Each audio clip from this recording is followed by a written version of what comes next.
Last time on Shadow Piece, the long-awaited end of the Wano arc arrived. The raid ended in a complete victory for the people of Wano and the Alliance of Death.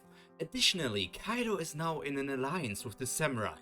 The Fire Festival was a big party for the winners, even for the injured fighters. Nothing could stop them from talking about their battles and celebrating in general. A new shogun has claimed the title. The comeback of the Kozuki clan brings great hope to the people. The fake history established by the Kurozumi will be cleared up and a new generation of samurai will be raised. 2 days after the battle, Kozuki Hiyori puts up a performance for its citizen, explaining the history, the story of her father, the betrayal by Orochi, the mission of the Scabbards, and finally the saviors in the shape of the Alliance. 3 days after the victory, Marco says his goodbyes, taking both Whitebeard's body and Ace's body with him. Izo and the other Scabbards offer him to stay in Wano together with them, but he denies that offer. He has spent enough of his life fighting, now his captain and his brother are in his hands. All he wants to do is give them a proper burial and seek out his own retirement on Whitebeard's home island of Sphinx. In this version of One Piece or Shadow Piece, he doesn't leave on Shanks' ship, he just flies away in his phoenix form. The Red-Hair Pirates didn't go to Wano as there is no movie to promote. On the 4th day, Absalom leaves the Shogun's castle for the first time after the battle. After the festival, he was kept in a room together with all medical experts of Wano and Zou, in addition of Law himself. Hawkback is nowhere to be found. After the raid, he got off Onigashima, but no one has seen him since. Somewhere in Wano, a weak surgeon is traveling around claiming to be a hero. Law felt like he owed something to the Strawhat Pirates, and in cooperation with all the doctors, they managed to help Absalom. While his arm got lost in the chaos of the battle, they replaced it with something else on Absalom's request. The Dark Prophet has experience with one weapon. Before he trained his haki, his trusted companion helped him against many invaders. One arm with a fist and the other with a bazooka. Yes, you heard it right. Absalom insisted on a bazooka being used as his arm replacement. While he doesn't have a thumb and fingers, it is a weapon that he can use now on will. With Law's ability, the Bang Bang weapon is perfectly connected to the Beastman, allowing him to fire it at will if it has ammunition inside of it. But even empty, it can be used as a blunt weapon, increasing Absalom's fighting techniques, making him even more dangerous. On the 5th day, Ryuma comes to the room where Moria is resting in. The Death God is entirely out of strength. Even now he remains exhausted and incapable of moving around. This battle really left its scratches on the body of him. The Sword God came to his captain with a question. His entire existence is riddled with mysteries. However, Moria's appearance cleared a few things up. While Gecko can move around, he can listen to the history lesson from the ancient warrior and answer his question.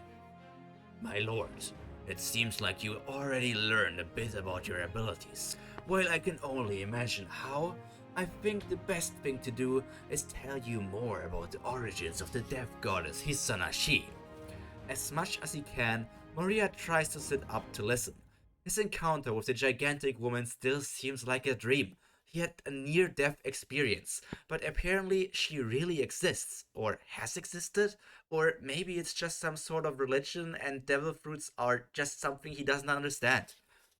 Since ancient times, the people of Wano have prayed to many different gods, but Hisanashi stands above countless of them. Everything will die. One day, death is the only constant in life. Moria chuckles. Death has accompanied him since a very young age. He is someone that understands the fragility of life all too well, not only because of his first pirate crew, the Gecko Pirates, also because of his own past. I grew up in the Ringo region of Wano, the snow part of the island. Even in peaceful times, many died because of the cold. Thus, Hisanashi was one of the main deities where I hailed from, praying to stay alive in the cold winter, and praying for the dead to rest in peace. The shrine maidens kept working the entire year, and we threw many festivals for the goddess to get on her good side. Ryuma moves his hands over his many scars. While I hope my survival and my achievements are my own, it is undoubtedly true that some people are protected by the worlds. However, without training, you will meet your end rather sooner than later. But enough about me. The Death Goddess, the deity your devil fruit is named after, may have been a real person in the beginning of the world. After all, there has to be an origin to all the tales. A woman bigger than most sees over death, separating brave warriors, cowards, civilians, and villains into different places. Most find themselves without their body in the afterlife. Only the brave warriors may remain as they were in the moment of their death, or return to their prime. It is up to their choosing according to the history of Hisanashi. It is said that in the Hall of Warriors, endless battles take place. Moria raises his arm to interrupt the warrior. Ryuma, you have been dead for a long time. As this is the case, shouldn't you remember such a place if it really exists? Ryuma nods. Good question, my lord. Death is final. Once it takes place, there should be no way to return. So, we only can assume that I have returned because of your devil fruit powers. I am back in the world of living because of that. My return, however, might be the reason I don't remember the afterlife. I assume it exists.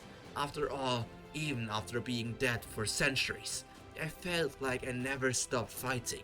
My body and mind remained as sharp as ever. Maybe I am on an even higher level than before. I don't wish to know any answers to these questions. As long as I know that the current generation isn't ready, I will remain in this place. After that has happened, I beg of you to return me to where I belong. A moment of silence falls upon the room before the lesson continues. You already seem to be in control of shadows, fire, and earth, just like Hisanashi, but she has even more powers, at least according to the scriptures. As the ruler of the afterlife, she has the ability to speak and understand every language. She is by far stronger, more durable, faster, and more agile than mortals. And the thing she is most known for is the book she always carries around with her, the Death Records. A book with infinite pages showing everybody that has died. It is said that once a year she looks back on every death that occurred and adds another method to die to the rules of the worlds. We humans find new ways to die because of technological progress, but strict believers of Hisanashi think that she is the reason machines and inventions exist. Death is what brings humanity progress.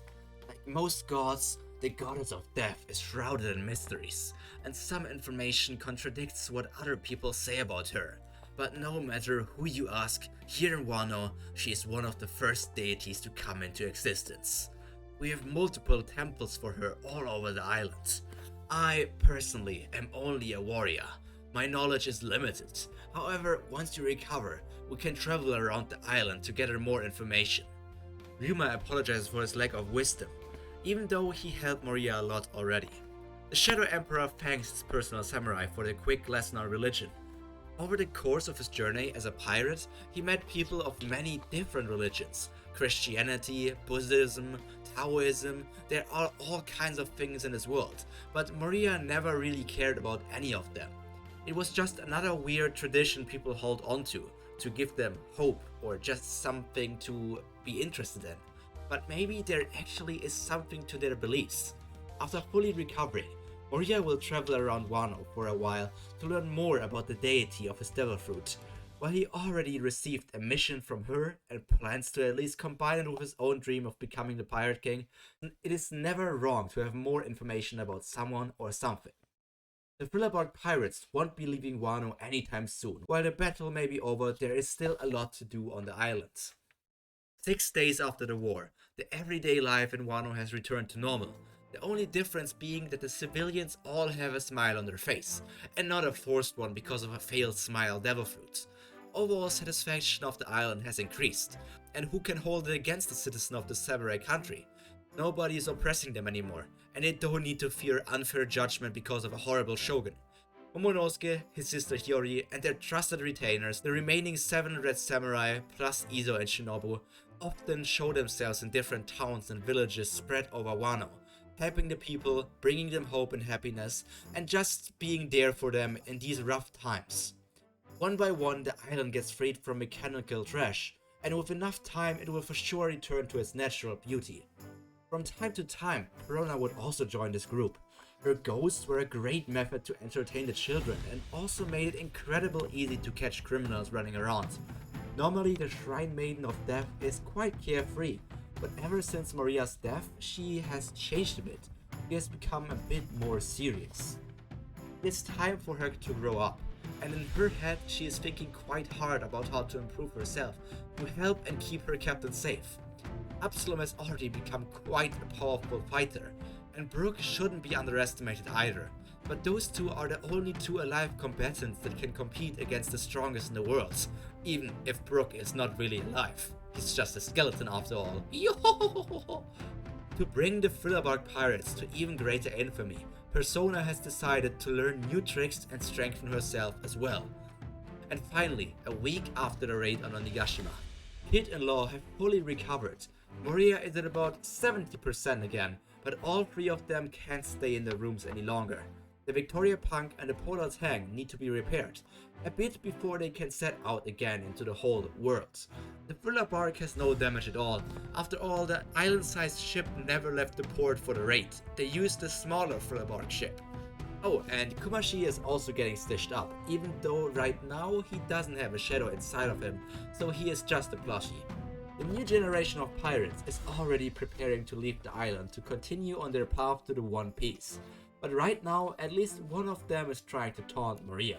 Law is thinking about the trouble coming out of the situation, and yet he can't help himself but laugh at current developments. One other supernova is still on the island, and that is Apu, Scratchman Apu. Hawkins died, and X-Drake left Wano already, and this chaotic member of the worst generation comes with gifts. After defeating a Yonko, bounty changes have occurred, and a new person has received the title of Emperor of the Sea. However, not only the participants of the race have new bounties. With the dissolution of the warlord system, all of the members receive new bounties as well. What these numbers are? Well, just like when we learned it in the manga, I will make you wait another week to learn them.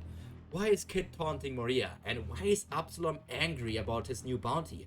All of these questions will be answered next week on the next episode of Shadow Piece. Until then, I hope that all of you take care of yourselves, stay happy, stay healthy, and most importantly, stay cultured.